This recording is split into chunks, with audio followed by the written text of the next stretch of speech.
Welcome to this special edition of the 700 Club. You take control of the show today. From all across America, you called and left your voicemail questions. And today we're going to hear your voices on the air and answer your questions, hopefully, today. But first, in the news, heartless, cruel, clueless, and totally disconnected from reality. That's how one veteran of the Afghanistan war describes President Biden's decision to double down on his August 31st deadline. Meanwhile, classified briefings reveal that Americans and Afghans are being hunted down by the Taliban. The ramifications of Biden's botched plans are untold, including the plunging disapproval of the president's handling of this crisis. Charlene Aaron has more. President Biden is dismissing criticism from G7 members and even Democrats over his decision to not extend that August 31st deadline. That as thousands of Americans and Afghans remain trapped in Kabul under growing threats from the Taliban. Growing desperation as families, including many Americans, attempt to flee Taliban rule. The terror group controlling access to the airport, now saying it won't allow any Afghans to leave the country. We're waiting to get through, but they're not letting us at the moment. President Biden Tuesday saying the evacuation is on schedule. We are currently on a pace to finish by August the 31st. The sooner we can finish, the better. Each day of operations brings added risk to our troops. More than 70,000 people have been evacuated in the past 10 days, including more than 5,400 Americans, but many more are still trapped behind Taliban lines.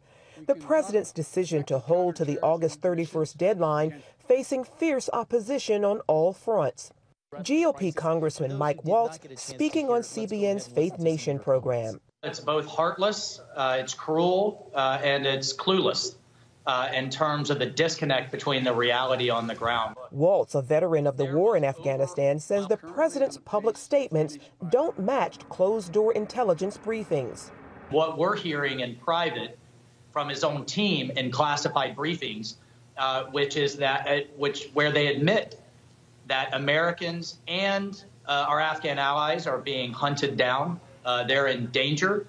And that al-Qaeda is going to come roaring back. It's not a matter of if, but just when. Even Democrats doubt the evacuation can be completed in time and are calling for an extension.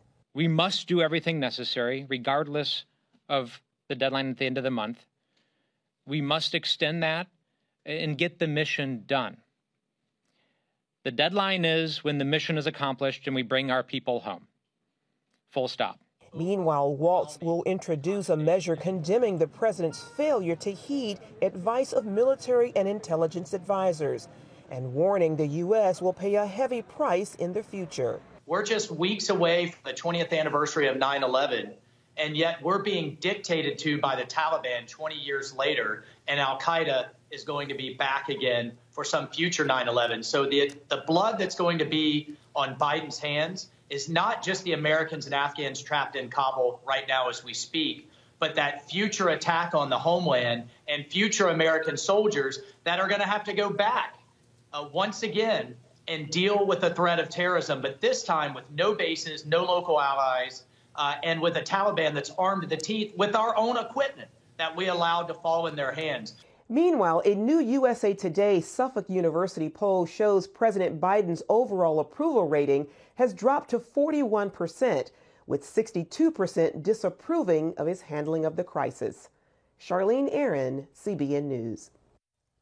Ladies and gentlemen, America voted him into office.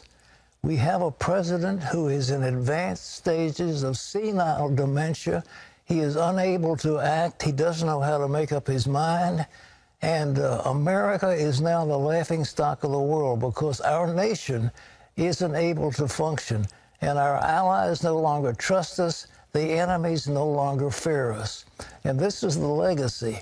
We voted for him, and not me. I didn't vote for him, but America voted for him, put him in office. Senile dementia, he is ruining our country. And in a short period of time, he has done more to destroy the reputation of America than perhaps has happened in its history. It is unbelievably bad. But nevertheless, God is on the throne, and that's the thing that I want to emphasize on this program today.